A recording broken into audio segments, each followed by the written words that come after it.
Hello Sky 今天တော့ဝယ်ရခက်နေစာရလေးပေါ့လိုချင်တာကတော့လီတာဆိုဝိုင်းအမြူအား1140မြန်မာငွေနဲ့ဆိုလို့ရှိရင်1350လောက်လို့ရှိနေတယ်ဒါတော့ PS မတင်ရသေးဘူး Let's go မီတာဖြစ်ပါစေမီတာဆိုလို့ရှိရင်တော့တခုကောင်းတယ်ကြပါ့အော်ရိုးဆိုပေမဲ့လည်း AR လေးပါလေညောင်မန်းလို့ရပါတယ် Eve ဆိုလို့ရှိရင် Eve ရဲ့ AR လေးဆိုလို့ရှိရင်9000နီးပါးတော့ရှိရအောင်9000တော့ဘယ်လောက်တော့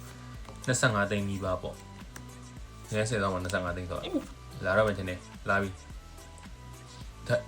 ဘောင်းမတူ AR လေးတော့ AR လေးဘာ AR လေးတော့မသိအိုးမွန်ကြတာမစိုးကူလို့မစိုးအရင်ကတော့ကြည်တာပေါ့ဗျာပြောမယ်ဆိုလို့ရှိရင်ကဲပြန်နောက်ထပ်ဒါလေးရဲ့ဒီ test ရဲ့ hiccup ဆိုပေမဲ့လည်းနောက်ထပ်ဘာလေးပါမလဲဆိုတော့ကြည့်အောင် Let's go အနေငယ်ကြော်လိုက်မယ်နော်ဒီကောင်လေးလည်းဈေးရပြ refresh ရဒီကောင်လေးလည်းဈေးရတယ်ပြီးရင်ဒီထဲမှာပါရင်ဒီ Pokepad တို့ကလည်းဈေးရပြအဲ့လိုဆိုမစိုး starter deck ကဝယ်လို့ပြောတယ်မွေရင်းဈေးနဲ့ဆိုလို့ရှိရင်ပေါ့မွေရင်းဈေးနဲ့ဆိုတော့တော်တော်လေးကိုဝယ်ပြောတယ်ဒါပေမဲ့လည်း starter deck ကတော်တော်လေးနာမည်ကြီးနေတော့မရတာများတော့များကြပြမနေ့ပြန်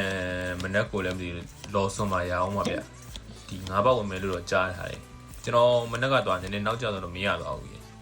ကျွန်တော်ခုဒါနဲ့ဆိုရင် starter dash ပေါင်း4ပေါက်ရှိရပေါ့4ပေါက်မှာဒါလေး hit တာပဲရှိသေးတယ်